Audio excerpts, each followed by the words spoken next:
जय जिनेंद्र। जैन धर्म की पाठशाला start with the basic learning में आप सभी का स्वागत है। मैं स्नेहा जैन आज आपके समक्ष इचकार सूत्र लेके आई हूँ, जिसे और भी दो नामों से जाना जाता है, सुगुरु सुखसता सूत्र और दूसरा है गुरु निमंत्रण सूत्र। चलिए अब इस वीडियो को शुरू करते हैं। सबसे पहले इसका अर्थ और फिर भावार्थ लेते हैं। अर्थ में सबसे पहले सूत्र बोलते हैं, ईचकार सुहराई सुवदेवसी सुख तप शरीर निराबाध सुख संजम यात्रा निर्वहो हो जी स्वामी साता है जी भात पानी का लाभ देना जी।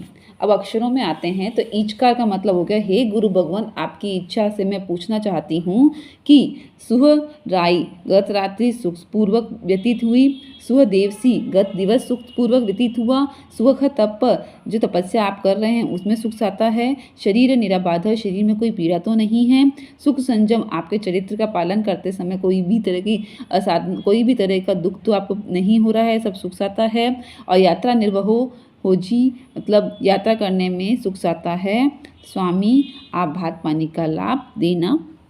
तो चलिए ये तो हुआ अक्षर। अब इसका भावार्थ लेते हैं। इसमें गुरु को वंदन करते हुए ये बोला जाता है कि सबसे पहला प्रश्न पूछा जाता है कि हे प्रभु, रात्रि जो आपकी बीती उसमें बीती हुई रात्रि में कोई अशांति तो नहीं रही, और यदि वंदन सुबह के 12 बजे के बाद किया जाता है तो फिर यह पूछा जाता है कि जो दिन बीता वह दिवस तो आपका सुख शांति में बीता, उसमें कोई अशांति तो नहीं रही। इसीलिए मैंने जब सूत्र बोला था तो उसमें सुअराई और सुवदेवसी दोनों अक्षर का उपयोग किया था। सुअराई तब बोला जाता है जब 12 बजे से पहले वंदन किया हो, और सुवदेवसी तब बोला जाता है जब 12 बजे के बाद वंदन किया गया हो। दूसरा प्रश्न ये पूछा जाता है कि आपने जो तपस्या कर रहे हैं या की है उसमें तो कोई अशांति नहीं रही, वह तो आपकी उसमें कोई विघ्न तो नहीं हुआ। तीसरा प्रश्न ये पूछा जाता है कि आपके शरीर में कोई पीड़ा तो नहीं रही है, हे गुरु भगवान आपके शरीर में कोई पीड़ा तो नहीं रही, कोई भी छोटी मोटी व्याधि तो नहीं है। मैं एक श्रावक होने के नाते आपका पूर्ण ध्यान रखना मेरा कर्तव्य होता है। इसीलिए हे गुरु भगवान, अगर आपको कोई भी तरह की असाधना हुई, कोई भी तरह की अशांति हुई हो तो मेरे समक्ष आप ये बात रख सकते हैं। चौथा प्रश्न पूछते हैं कि चारित्र धर्म पालन करते समय सब कुछ सुख साता में रहा, उसमें कोई भी आपका असाधना तो नहीं हुई। यह सब प्रश्न पूछने का कारण यही है कि गुरु के तप संयम आदि आराधना में यदि कोई कठिनाई हो रही है तो हम अपनी तरफ से जो भी मदद कर सकते हैं वह करनी चाहिए।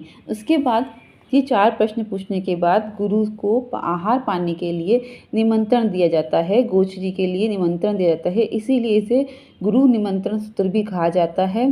फिर साधु भगवंत अपने विचारों के आधार पर, वर्तमान योग के आधार पर या जैसा उन्हें समय का संयोग हो उस समय के आधार पर उत्तर देते हैं। यहाँ यह देखिए कि यह सूत्र विशेष रूप से मंदिर मार्गीय धर्म में बोला जाता है, लेकिन इस सूत्र का जो अर्थ है वह अर्थ में अपनाने के लिए कहा है, चाहे वो दिगंबर हो, चाहे श्वेतांबर हो, चाहे मूर्ति पूजक हो, चाहे तेरापंथी हो, चाहे स्थानकवासी हो। जब भी हम गुरु के समक्ष जाते हैं, यदि हमें सूत्र नहीं भी आता है तो यह 4 प्रश्न तो गुरु को वंदन करने के बाद अवश्य पूछने चाहिए कि हे गुरुदेव, रात्रि आपकी कैसी बीती, आपकी रात्रि में कोई असाधना तो नहीं हुई, या आपका दिन में कोई असाधना तो नहीं हुई, कोई अशांति तो नहीं हुई। दूसरा प्रश्न ये पूछना चाहिए कि आप जो तपस्या कर रहे हैं उसमें तो आपके सब कोई विघ्न नहीं डाल रहा है या सब सुख साता से हो रहा है। आपके शरीर में तीसरा प्रश्न पूछना चाहिए कि आपके शरीर में कोई पीड़ा तो नहीं है, और अगर पीड़ा है तो आप हमें बताइए, हम उसका निवारण ढूंढेंगे। और चौथा प्रश्न ये पूछना चाहिए कि आपको अपने चरित्र धर्म पालने में, आपके संयम पालने में कोई कठिनाई तो नहीं हो रही है, कोई परेशानी तो नहीं हो रही है। इस तरह से हमें अपने गुरुओं को संभालना है, क्योंकि वह हमारा ही परिवार है। और लास्ट में उन्हें निमंत्रण देना है कि हे गुरु भगवंत, आप हमारे घर आइए और गोचरी पानी आदि का लाभ हमें दीजिए।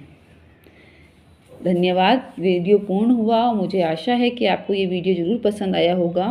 आपको ये वीडियो पसंद आया तो ज़रूर लाइक कीजिए, ज़्यादा से ज़्यादा शेयर कीजिए और सब्सक्राइब कीजिए। जय जिनेंद्र।